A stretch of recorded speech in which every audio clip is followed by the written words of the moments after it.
சிங்கப்பெண் சிறப்பு அதிரடிப்படை திட்டத்தை முதலமைச்சர் விஜய் நாளை மாலை சென்னையில் தொடங்கி வைக்க உள்ள நிலையில் அதற்கான ஏற்பாடுகள் முழுவீச்சில் நடைபெற்று வருகின்றன. மேலும் விவரங்களோடு இணைகிறார் செய்தியாளர் ராஜேஷ். வணக்கம் ராஜேஷ், விவரங்கள். சுபா வணக்கம்.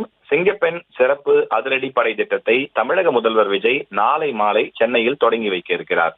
அதற்கான பிரம்மாண்ட ஏற்பாடுகள் சென்னை ராஜரத்னம் மைதானத்தில் தயாராகி வருகிறது. சிங்கப்பெண் அதிரடி படைக்கு புதிய வகை ஜீப் அறிமுகப்படுத்தப்பட்டுள்ளது.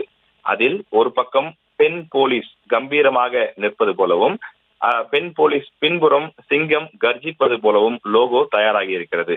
தமிழகத்தில் ஆட்சி மாற்றம் ஏற்பட்டு தாவேகா தலைவர் விஜய் கடந்த மாதம் மே 10ஆம் தேதி முதலமைச்சராக பதவியேற்றுக் கொண்ட போது குழந்தைகள் பெண்கள் பாதுகாப்புக்காக சிங்கப்பெண் சிறப்பு அதிரடி படை ஒன்று உருவாக்கப்படும் என்று அறிவித்து அது சம்பந்தமான கோப்பிலும் கையொப்பமிட்டிருந்தார். இந்த நிலையில்தான் அந்த அதிரடி படைக்கு ஐஜியாக பவானீஸ்வரி என்பவர் நியமிக்கப்பட்டார்.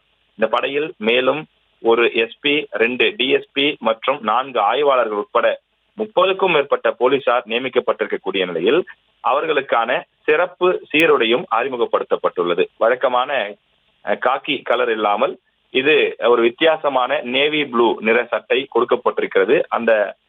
அந்த சீருடையே கம்பீரமாக இருப்பதாக காவலர்கள் மத்தியில் ஒரு பேச்சு இருக்கிறது. இந்த நிலையில கடந்த 29ஆம் தேதியே இந்த திட்டத்தை தொடங்கி வைக்கப்படும் என்று அறிவிப்பு வெளியாகி இருந்த நிலையில் சில காரணங்களால் அந்த நிகழ்வு ஒத்திவைக்கப்பட்டது.